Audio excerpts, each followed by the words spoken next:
Okay, class, let's start our day with a prayer. Please stand up, bow your head, and feel the presence of our Lord. In the name of the Father, of the Son, and of the Holy Spirit. Amen. Dear God, may we through your blessings add purity to the world, subtract evil from our lives, multiply your good news, and divide your gifts and share them with others. Amen. Thank you, class. You may sit down.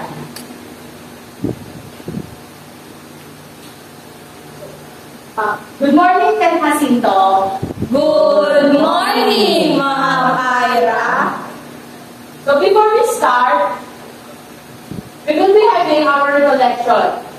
This is just a prerequisite review from our last topic, which is group data of quartiles and deciles.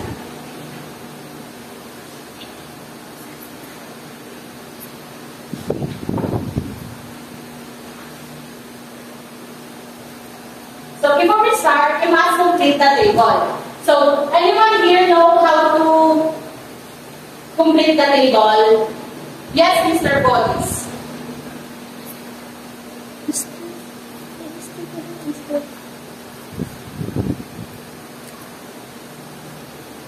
Mag-number boundaries lang. Sige.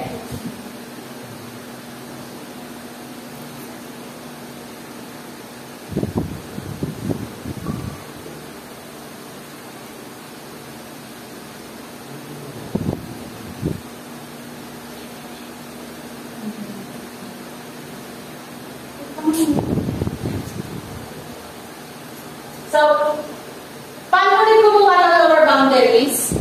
Ano po, yung dito po, sa side na to, minayos ko lang po yung 0.5, kaya po nakuha po yung lower boundary. Very good. So, rest na dominant frequency naman, sino gusto sumagot? Yes, Miss Gumago.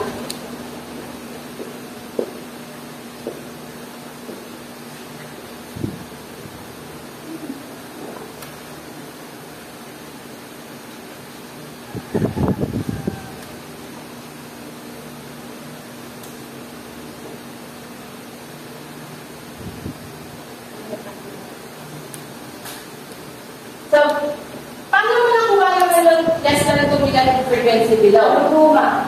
Una po, inagod si 15 kay 8. Ay, copy 15, tapos inagod ko po si 8. Balik, 8 plus 15, 23. Tapos inagod ko po yung 15 kay 23, kaya 28. Tapos yung 38 kay 12, kaya 15. Thank you, Miss Gumago. So, paano malalaman kung tama yung less than dominant frequency natin? To match yung total frequency. So, ang symbol natin for total frequency is the letter N. So, kung 50 to, ano yung letter N natin dito? 50 po. 50. So, ang interval naman, may nakakalala ba kung paano kumuha ng interval? Yes po. Yes, Miss Umaga.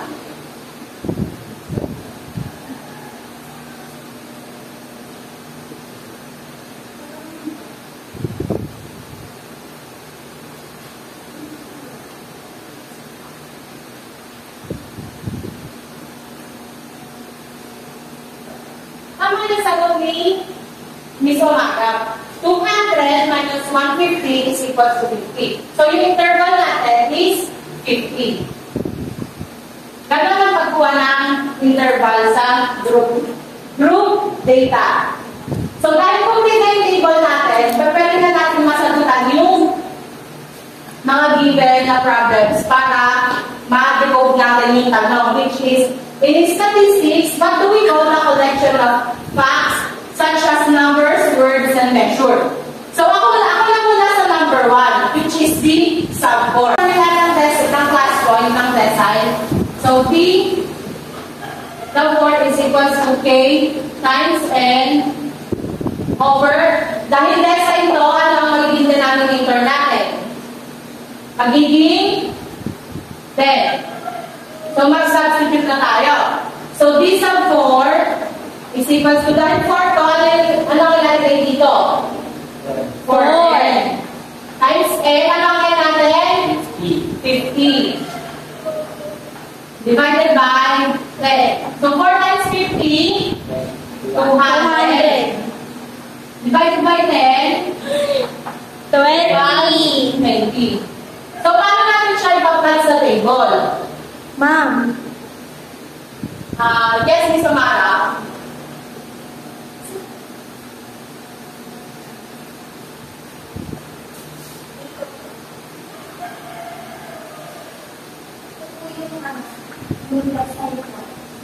Kasi po, yung class, ano natin is yung 16 to 23 po. Kaya, kasi papasok po doon sa 20.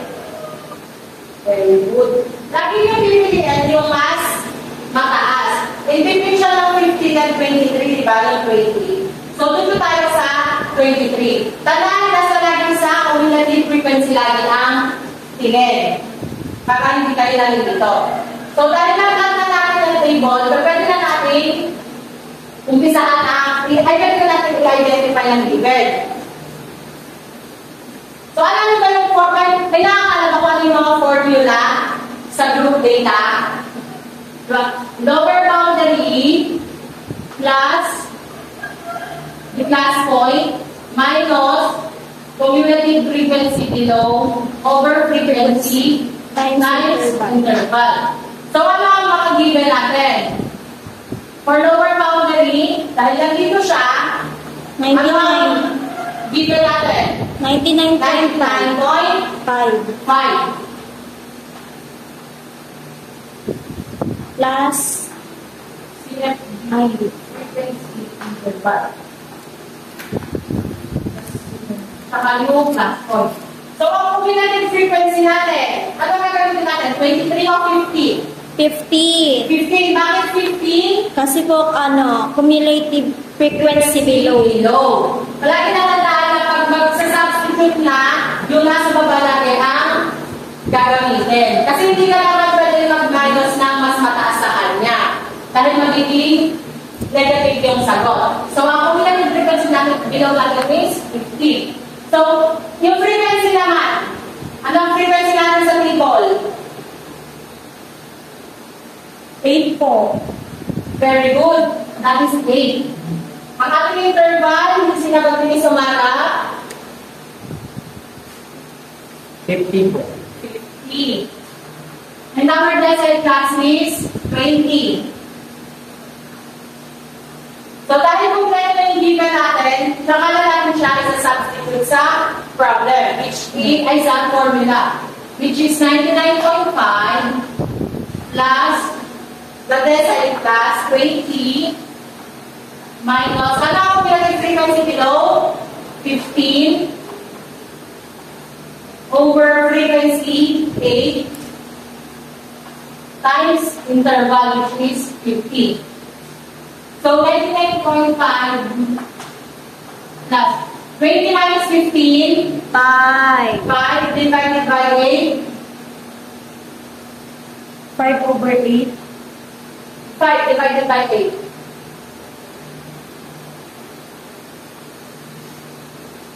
Wait po.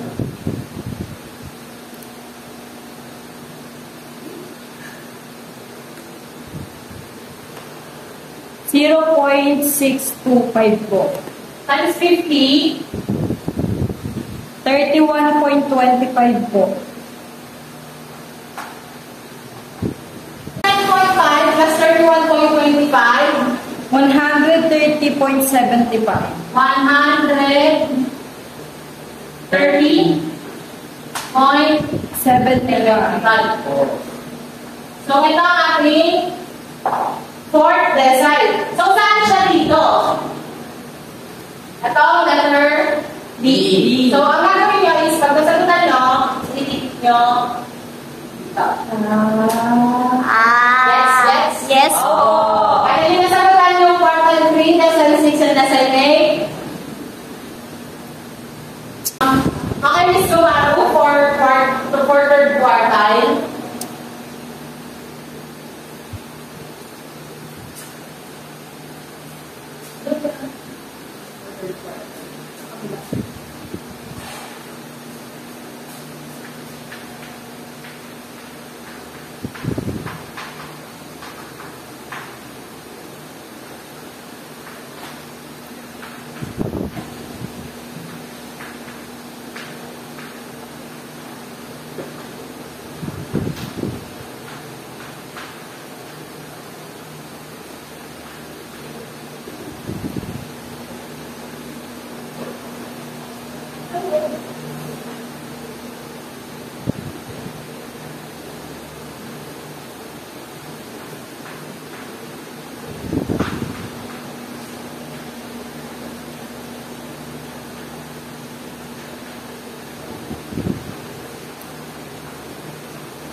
Thank you, Ms. Gomaro. So, for 6 lessons, sinong gusto ang sumagot? Ms. Bernales.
That is also correct. So, for the last, which is 8 design, yes, Mr. Lagoras.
answers are correct. So what do we call the collection of facts in statistics? What do we call? Ano po? What do we call the collection of facts in statistics? Data. Data. Very good. So we know that we have two types of data. What is that? Yes, Ms. Kamaga. Ungroup, tsaka group po. Ungroup and group. So, sa tingin niyo, ano yung sabihin ng ungroup?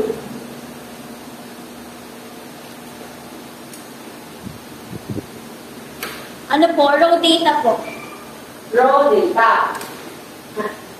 Ungroup data is a type of data that has not been organized or grouped into specific categories. It is also known as raw data. So, yeah, that's correct. How about group data? Yes, Mr. Cardiente. Ako po, ma'am. Sige. Ano po, kumbaga pagkuha po natin siya ng data, yung nakaayos na po. For example, nakaano na po siya, ascending order.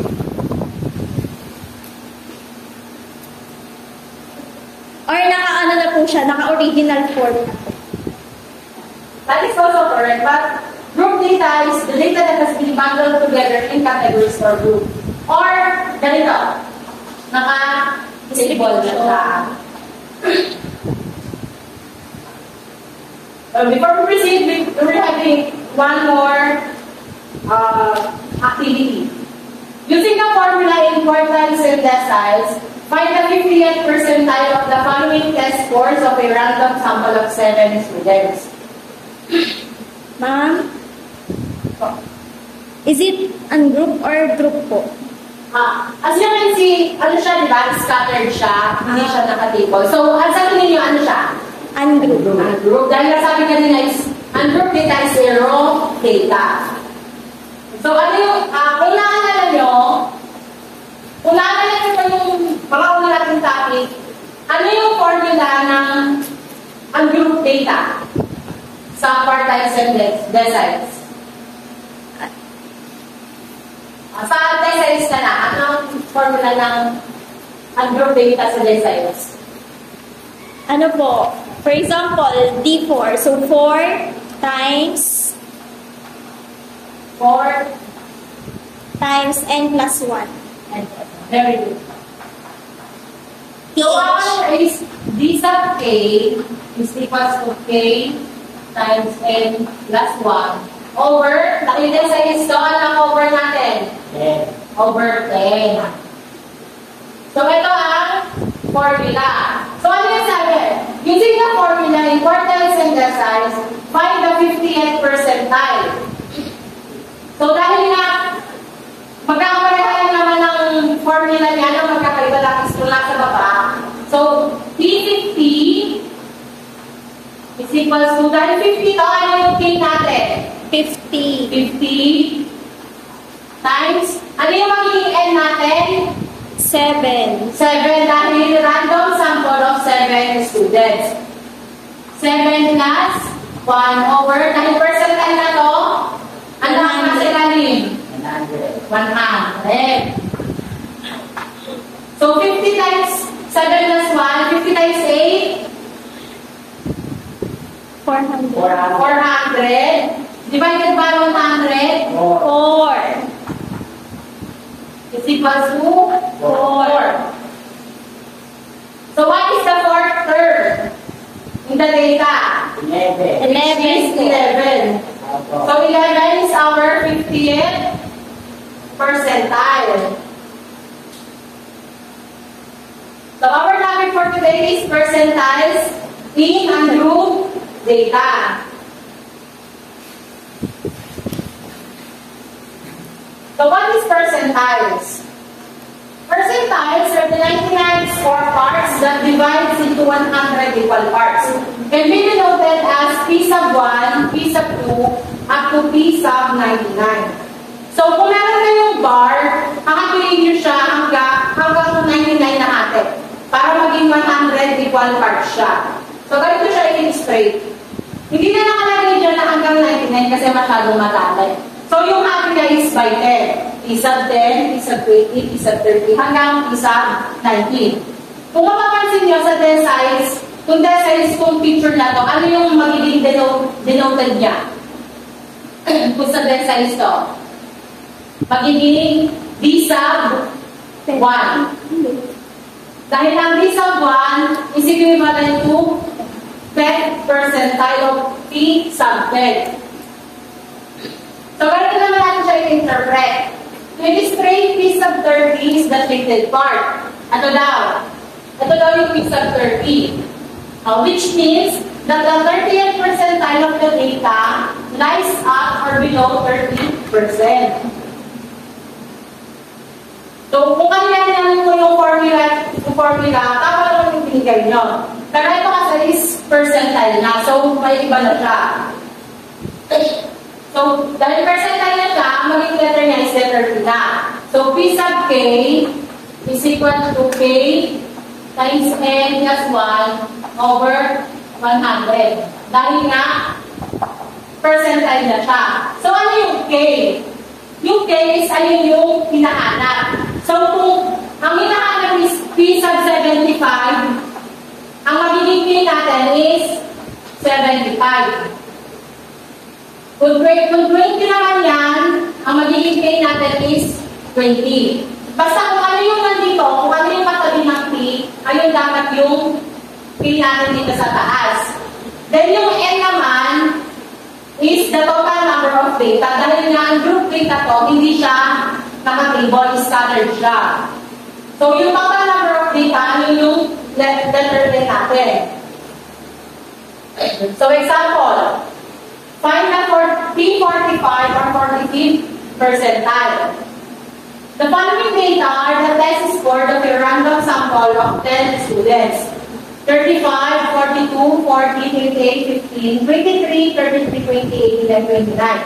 So, may data na tayo. So, what is the first step in getting the 45th percentile? Yes, Mr. Lagoras. Lagay po yung P sub 45. Ano po yung tanong, ma'am? What is the first step? Yes, Ms. Bernales. Arrange the data po. Very good. Arrange the data in ascending order. Hindi tayo mag-uumpisa or magsisimula sa data na hindi nakaayos.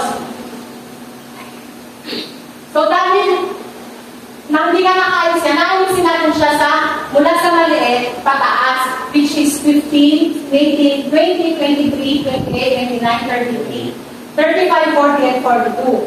So, dahil naayos na natin siya, ano na yung second step natin? May nakakalam ba kung ano second step natin? So, our second step will be, we will be using the formula. So, magsasubstitute na tayo. Mag-identify na tayo ng magsasubstitute sa formula. Yeah. Note that if it falls halfway, use linear interpolation. So, mamaya ipapaliwanag ko kung para saan yung linear interpolation na yan. Well, na-ayos na natin yung given kanina, mula maliit pataas, mag-identify na tayo. Ano yung N and ano yung K? Ano ulit yung N? Yung Total number of data, di ba? So, ilan to? Yung total number of data? 10. 10. And yung K natin, ano ulit yung K? 45. 45 kasi ayun yung hinahanap. So, dahil na-identify na natin, magsasubstitute na tayo sa formula. May gusto ba sumagot?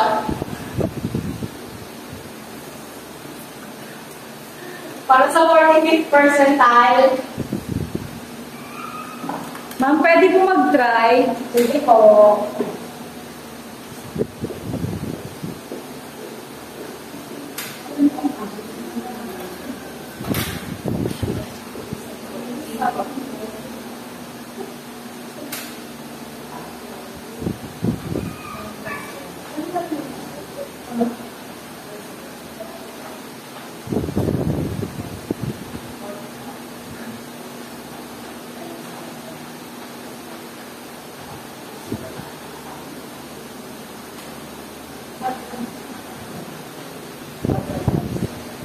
Okay.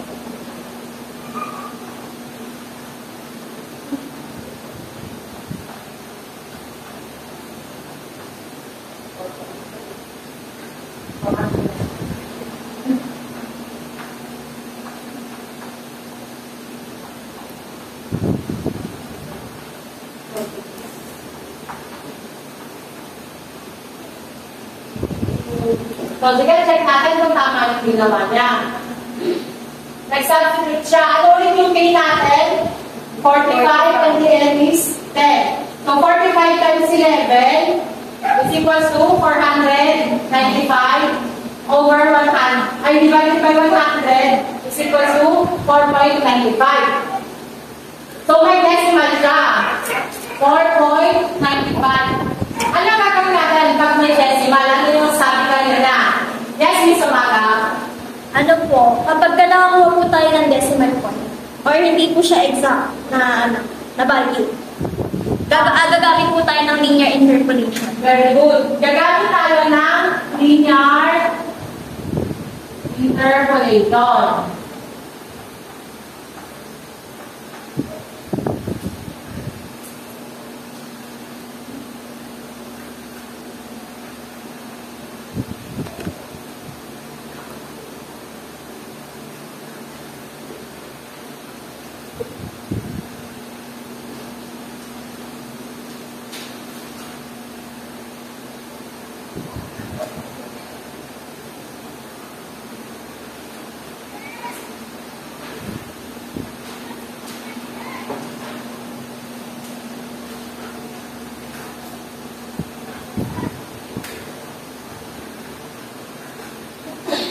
So, ito yung sinagutan kanina.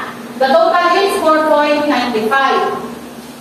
Then, we will proceed to linear interpolation kasi may decimal. So, what is linear interpolation? Linear interpolation is a method which you will get the exact value in the given data.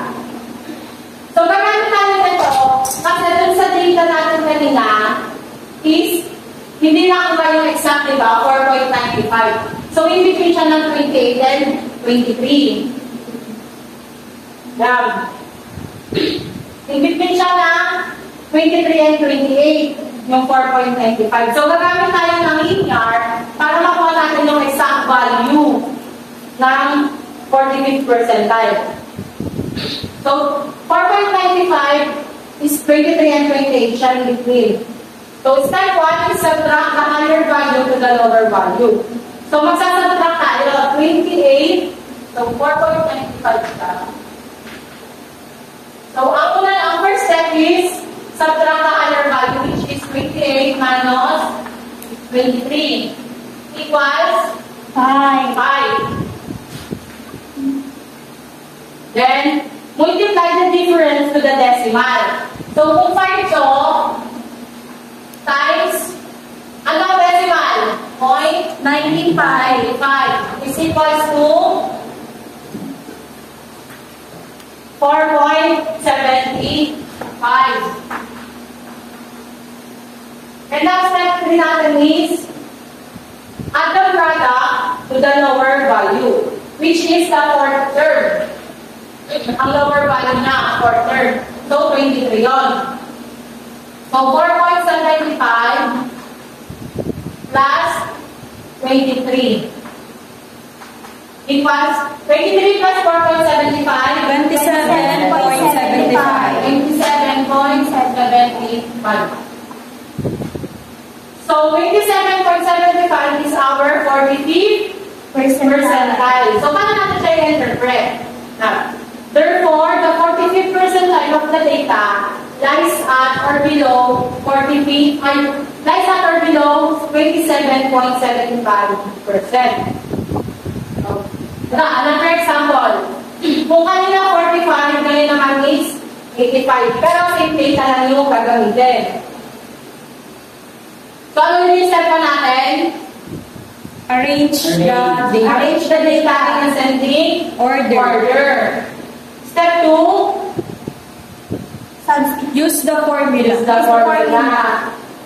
We will use the formula P sub K is equal to K times n plus 1 over 100. Note that if it falls after use linear return to row. 86. What is the 83 percentile?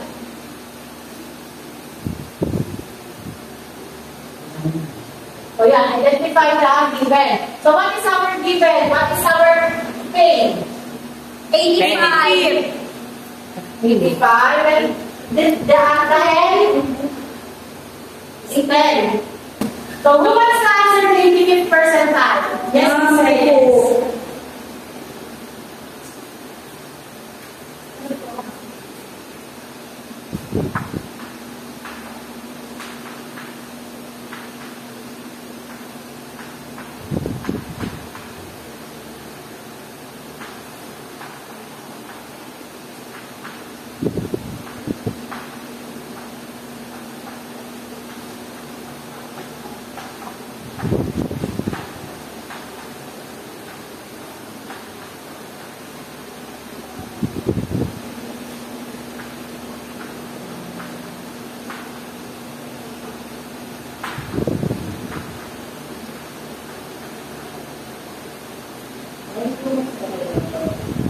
So we will check. So our formula is P sub K is equals to K times N plus 1 over 100. So, yung ano yung K natin? 85 times yung N, 10 plus 1. So, 85 times 11. 835. 935 po pala. divided by 100 is equals to 9.35.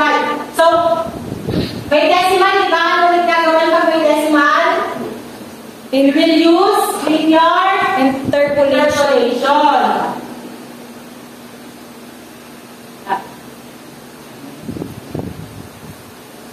Ma'am, paano pag sakto po yung number?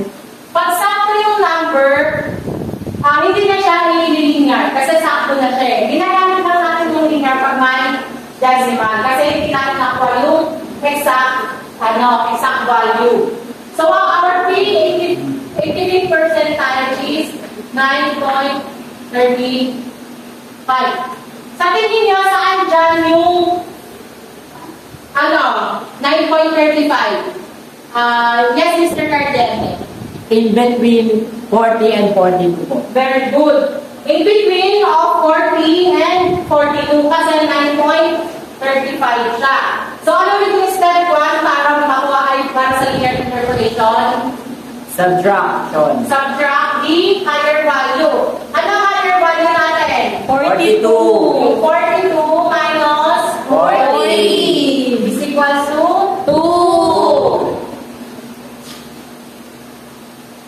Then the step 2, multiply the difference to the decimal. So, ano yung decimal natin? 0.35.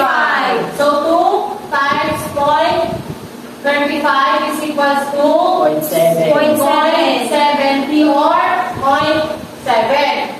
So, anong step 3? Last step. Add the product to the lower value. Ano yung lower value sa dalawang to?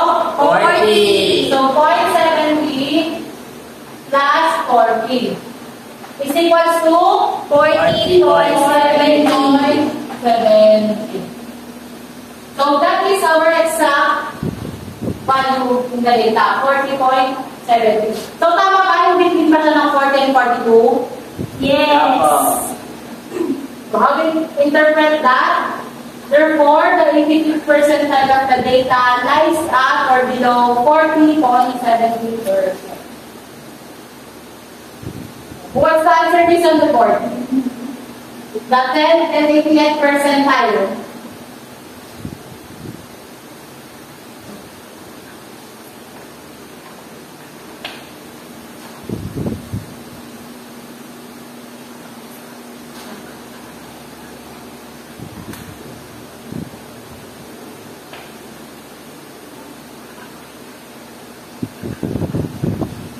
For the 10th percentile is pamitan. And for the 80th percentile, Mr. Panisok.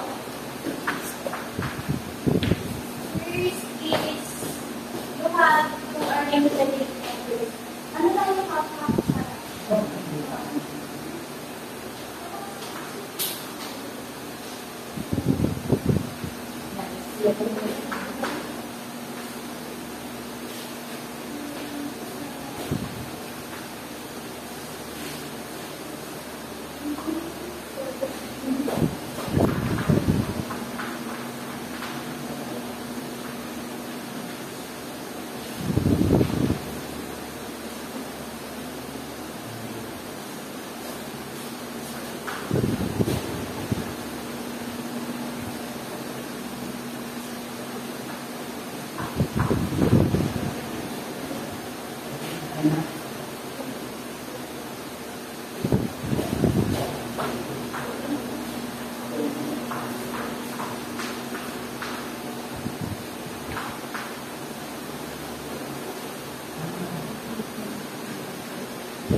So after you have reached the data in ascending order, what is the second step?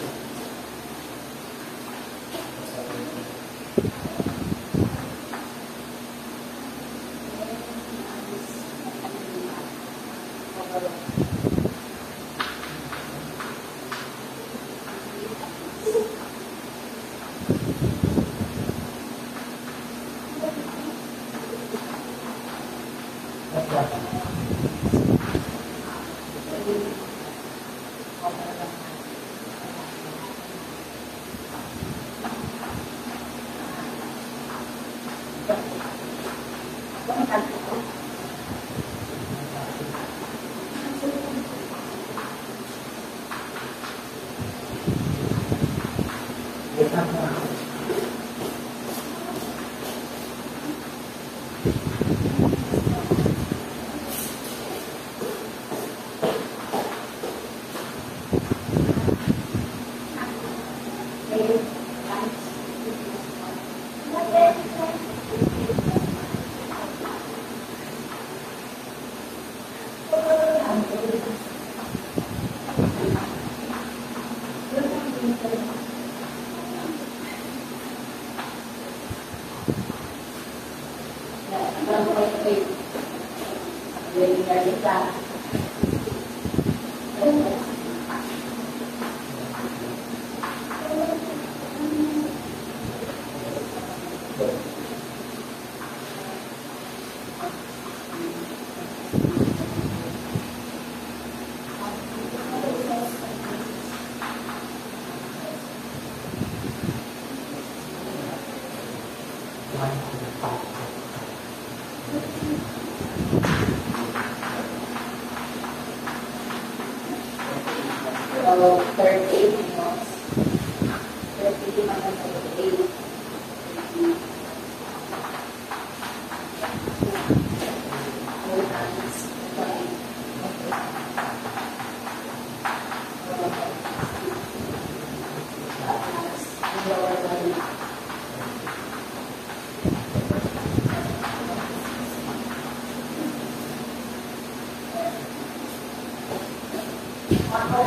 38.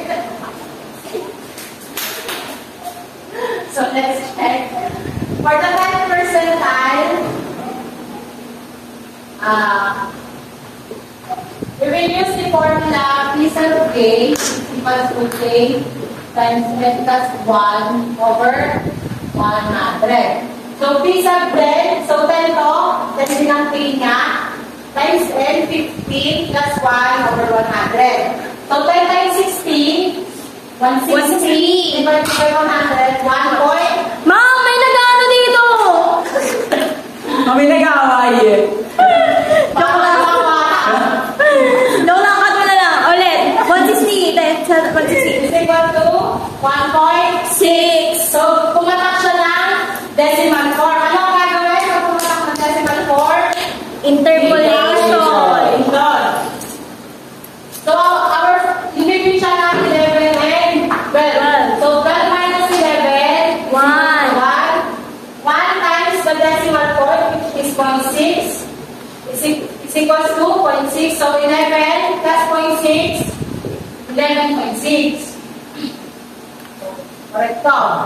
So, for the 80th percentile, so ang K niya is 80, and the N is 15. So, 80 times 15 plus 1, that will be 18 times 16.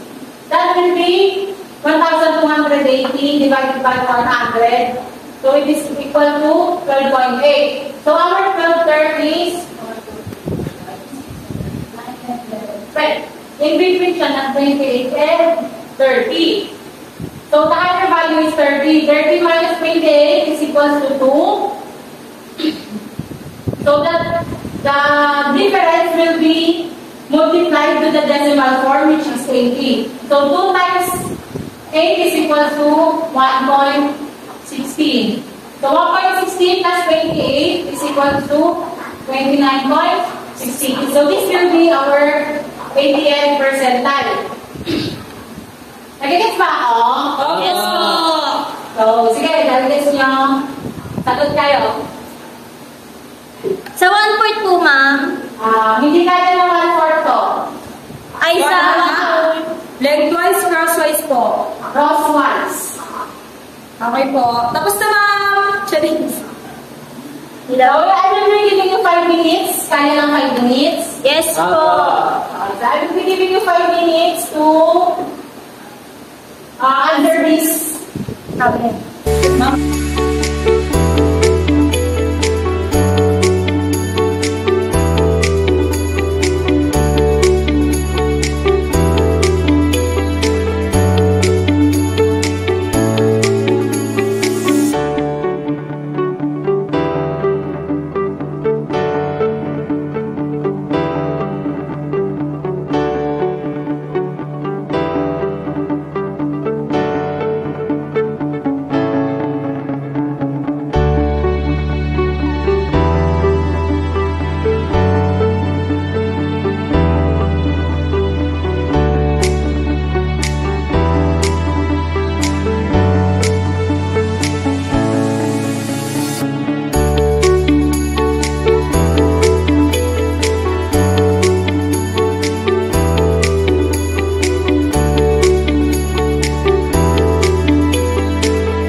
Ma'am. Ma'am. For letter A, Mr. Cardiente. For letter B, Miss Pamitan. And for letter C, Miss Bolis. Where get percentile?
Alam mo, mali mo.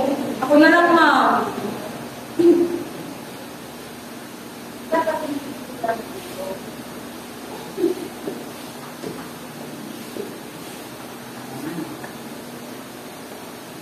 So, we will check for 30th percentile. What is our K? 30. 30. And our N is 10. So 30 times 10 plus 1.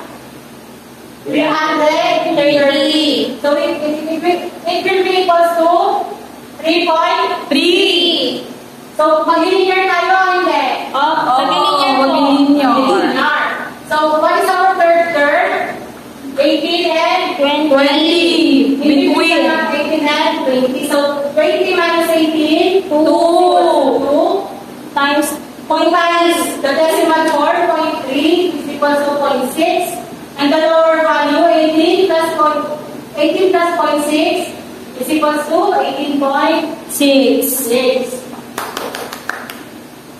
So for the 45th percentile, 45 plus 10, 45 times 10 plus 1, 45 times 11 is equals to 495. Divided by 100 is equals to 495. In between siya na 20 and 21. So, 21 minus 20 is equals to 1. 1 times 0.95 is equals to 0.95. Then add the lower value. So 20 plus 0.95 is equals to 20.95. So for the last percentile, the 70. 70 times 11, 770. Divided by 100, 7.7. So what is our 7th term? 1, 2, 3, 4, 5, 6, 7. So 22 and 24. Repeat siya na 22 and 24. So 24 minus 22 is equals to 2. Times 0.70 is equals to 1.4. So, ano gagawin? So, last na step. 1.4 plus the lower value. So, 22 plus 1.4 is equals to 24. 23.440. Namamaster niyo na yung that's also I will be giving you some activities. Please get one and pass. Thank you. Ma'am, kailan po ipapasa to? Ngayong ano-ano rin. Meron ng 5 minutes. Di po. Opo, okay rin na po. Very Sige po, ma'am.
Paabot na ako.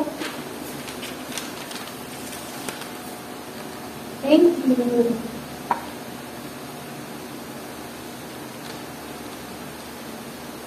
I will be giving you a assignment in order for you to practice at home.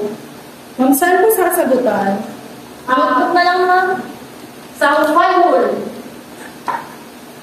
Okay po, ma'am. Thank you po. Ma'am, copy and answer po. Yes po. Okay po.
So, that's all for today's discussion. Thank you and goodbye, Ten Jacinto. Goodbye!